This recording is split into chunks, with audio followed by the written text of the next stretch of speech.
16 historical references to Jesus Christ being the Bible. When it comes to understanding the life and impact of Jesus Christ, the Bible isn't the only place where he's mentioned. There are numerous historical sources outside of the Bible that give us insight into how Jesus was viewed and remembered in ancient times. This article highlights 16 sources that mention Jesus, shedding light on his existence and influence beyond the scriptures.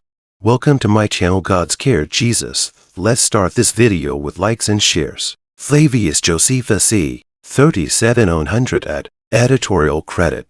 Mikhail Markovskiy divided by Shutterstock.com. Josephus, a Jewish historian, offers one of the earliest non-Christian mentions of Jesus in his work Antiquities of the Jews. He describes Jesus as a wise man and the leader of a movement, providing a unique glimpse into how Jesus was perceived by Jewish historians.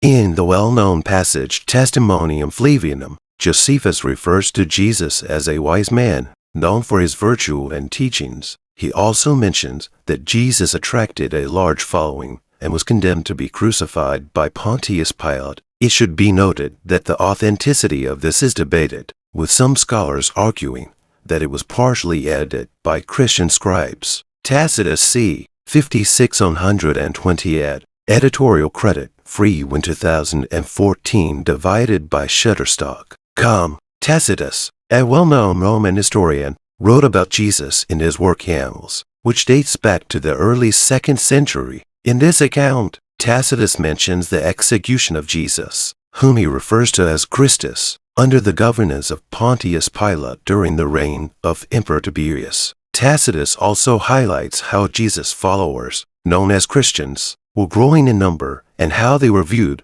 by Roman society at the time. Suetonius c. 6922 at In the 12 Caesars, Suetonius, a prominent Roman historian, briefly mentions the early Christians in Rome and the disturbances they were causing. He talks about events that took place during the reign of Emperor Claudius and notes that these Christians followed a figure named Christus, which is believed by some to refer to Christ.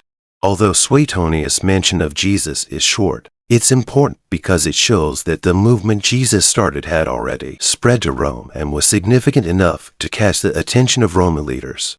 However, some argue the reference to Christus in Suetonius is ambiguous, with some believing it refers to Christ, and others arguing that it might refer to a different figure. The connection to Jesus is not definitive.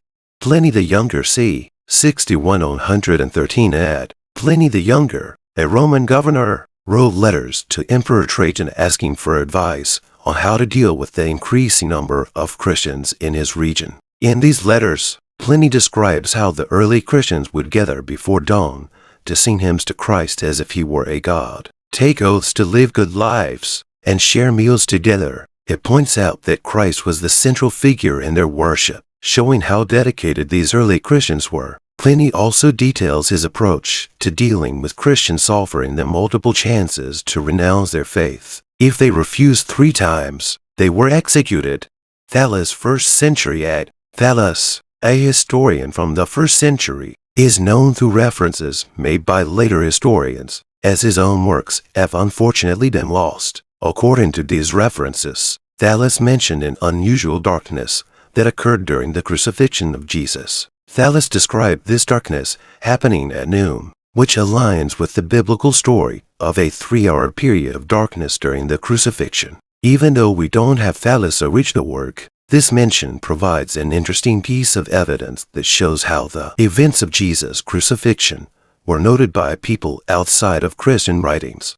Phlegon c. 8140 at Phlegon, another ancient historian, also mentioned an unusual darkness during Jesus' crucifixion in his work Chronicles. Like Thallus, Phlegon's mention reinforces the idea that the crucifixion was a significant event observed by contemporary historians. Both accounts from Thallus and Phlegon describe the darkness occurring during the day, providing similar details that focus on that event's notable impact on those who lived through it. It should be noted, however, that neither directly mentions Jesus. Their works are primarily known through later references, and some details about them are speculative. Mara bar Serapion, late 1st century or early 2nd century Ed. Mara bar Serapion, in his letter to his son, makes an alleged reference to Jesus as a wise king and a teacher whom the Jews killed. He compares Jesus' teachings to those of other great philosophers like Socrates and Pythagoras, acknowledging Jesus' wisdom and the impact of his teachings. Mara bar Serapion notes that, despite the wise king being condemned and suffering a terrible fate, his teachings lived on and continued to inspire others. Many interpret the wise king to be Jesus, but it is not certain. The reference could be more general or symbolic. Justin Martyr c. 165 Ed. Justin Martyr, an early Christian apologist, frequently mentions Jesus in his writings. In his first apology, Justin speaks to both Jewish and Roman audiences to defend the Christian faith and clear up misunderstandings. He provides details about Jesus' life, including his teachings, crucifixion, and resurrection, and explains how these events fulfill Old Testament prophecies. Justin's work offers a clear explanation of Christian beliefs and shows how early Christians defended their faith while trying to connect with people from different backgrounds. Tertullian c. 155-140 Ed. Tertullian was a prominent early Christian writer and apologist who frequently mentioned Jesus in his works. In his apology, Tertullian defends Christianity against accusations and misconceptions. He discusses the historical reality of Jesus, using Roman records and other sources to argue that Jesus was a real person and his impact was significant. Tertullian also addresses criticisms of Christianity and its beliefs, showing how Jesus' life and teachings were central to the faith. Origen c. 185-154 Ed. Origen, an early Christian scholar, often wrote about the existence and divinity of Jesus. He studied and used different non-Christian sources, like Jewish and pagan texts, to support his claims about Jesus. Origen wanted to show that Jesus was both a real person and divine. By addressing questions and challenges from outside the Christian faith, he helped to explain and defend Jesus' importance in nature. Subscribe me for more videos. Thanks. Eusebius of Caesarea c. 260-340 Ed. Eusebius, known as the father of church history, mentions Jesus frequently in his writings. In his ecclesiastical history, Eusebius collects and discusses many earlier sources that reference Jesus. This work offers a detailed view of how early Christians remembered and talked about Jesus. Eusebius not only recounts Jesus' life and teachings, but also explores how his impact was understood and recorded by the early church. The Babylonian Talmud, compiled from the 3rd to 5th centuries Ed. The Talmud, a central text in Rabbinic Judaism, includes references to a figure named Yeshu, which many scholars believe refers to Jesus. These references, scattered throughout different sections of the Talmud, often portray Yeshu in a negative light, reflecting tensions between early Christians and Jewish communities. It is important, however, to note that references to Yeshu in the Talmud are debated. Some scholars believe these refer to Jesus, while others argue they refer to different figures or are polemical and not historical.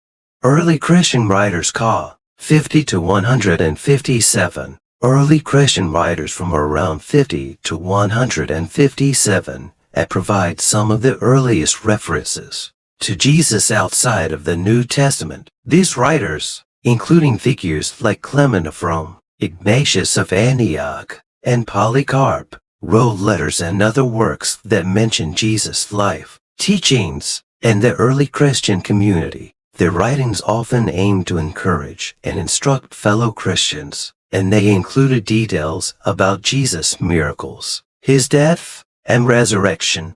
Celsus c. 175 Ed. Celsus, a Greek philosopher, wrote a critique of Christianity called The True Word. Although the original text is lost, we know about it through Origen's writings, as Origen responded to Celsus' arguments. Celsus's work offers a hostile view of Jesus and the early Christian movement. Despite its negative tone, Celsus's critique is valuable because it provides a non-Christian perspective on Jesus and the challenges Christianity faced in the early years. The letter of Abgar 5th century ad, but based on earlier tradition. The letter of Abgar is believed to be a message exchanged between Jesus and Abgar, the king of Edessa. According to the story, King Abgar was ill and reached out to Jesus for help. Jesus responded with a letter promising healing and expressing his intention to visit.